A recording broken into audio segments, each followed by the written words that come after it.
A sports writer for USA Today Sports ripped into Vice President Mike Pence saying that he embarrassed America when he refused to stand and honor the unified Korean team at the Winter Olympics in Pyeongchang, South Korea. For the paper, writer David Meeks attacked the vice president for not showing respect for the unified team. This, despite the fact that North Korea is systematically starving its people to death. Meeks started his February 12 op-ed by saying that the hot air in South Korea finally left the games when Vice President Mike Pence and his excuse makers returned to the United States. Meeks' article only grew in intensity from there. The writer ripped Pence anew, saying it would have been better if he had not come to the Olympics at all. It would have been better if Pence had not come at all. By declining to stand and recognize athletes of the Korean unified team as they walked together during the opening ceremony, Pence not only offended the host country, he sent a message that to the Trump administration, not even common courtesy matters more than childish politics. Meeks lamented that the world noticed that Pence wouldn't stand for the North Koreans as if that was a reason for the U.S. to be ashamed. Meeks also slammed Pence over the last 2 seasons of criticism that the National Football League faced over millionaire players who refused to stand to honor the United States during the playing of the national anthem.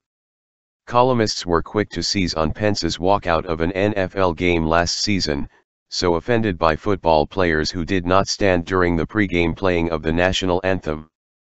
That he saw nothing hypocritical in his behavior in South Korea only underscores how tone-deaf this administration is in representing the United States abroad. For his part, the vice president said that he would not stand to recognize the most oppressive regime on earth. Meeks criticized this as Pence playing the patriotism card. Meeks' main point was that by not standing, Pence also dissed the South Koreans who marched in a unified group with the North Korean athletes. There were South Korean athletes in that delegation as well. We all know North Korea is a dictatorship, but South Korea is among our strongest allies. Do they count? The people here are wonderful. Americans are respected and embraced in this country. It would seem a small gesture for a visiting vice president to return the same respect.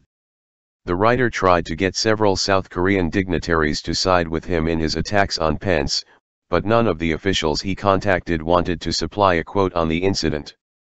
Despite the lack of support for his position from South Korean officials, Meeks went on to call Pence's actions an embarrassment.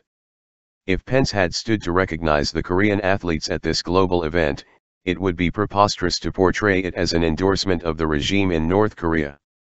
It was not political until Pence made it political, Meeks wrote. The writer said that refusing to stand in honor of the tyrannical and dangerous regime was just pettiness.